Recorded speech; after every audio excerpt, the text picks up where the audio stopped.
两盆正在培育的榆树盆景。这一盆是从根开始培育的，想玩一盆临水或者是悬崖。这一盆玩一根高出枝，像这种主干已定型，不再让它增粗的盆景，可以采用小盆控养。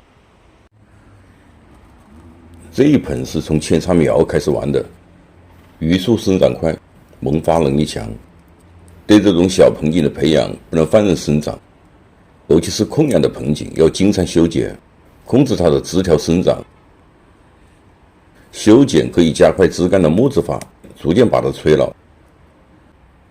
在先期培育，可以对它进行盘扎整形，整一个基本的形就可以了，主要是确定它的基本走向，以后再根据生长变化，用剪和雕的方法对它进行调整。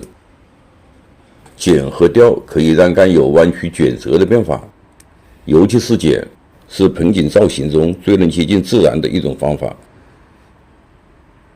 玩这种小盆景主要是凭感觉，这些枝的形成现在看上去感觉比较好，说不定哪天就把它剪掉。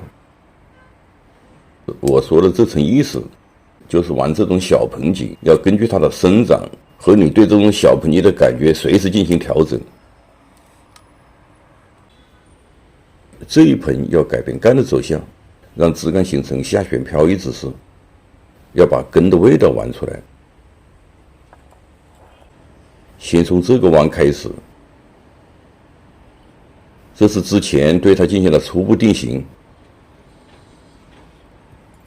现在要把它改成小锐角的转折。先用锯开口，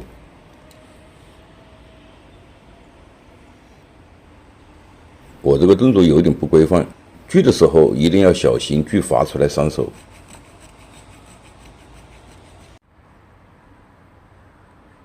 这种小枝干锯的深度一半就可以了，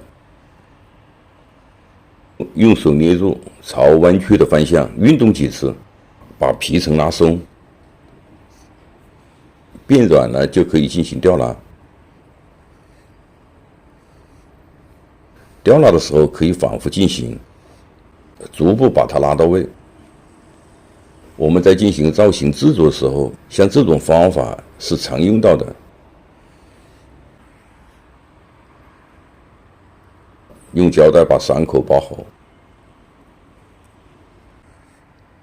从这个角度看，根与干几乎在一个水平上。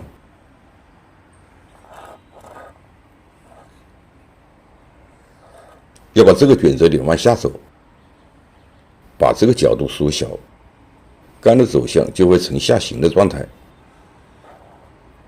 为了操作方便，我是先把前端定型，再改变后端干的行走方向。这样做之前，要把卷折弯曲的方向和角度想好。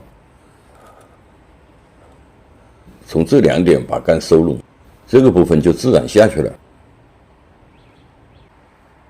这种根干结合部一旦木质化是很硬的，也得锯几刀。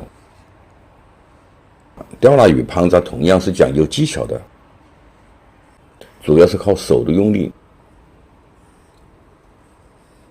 力度要随着拉的时候逐步加大，同时还要观察皮层是否有开裂，出现开裂的现象就立马停止吊拉。基本成型，最后再对整体进行细的调整。用铝丝对这个部位稍作角度上的调整，修剪一下，过粗的枝把它剪掉。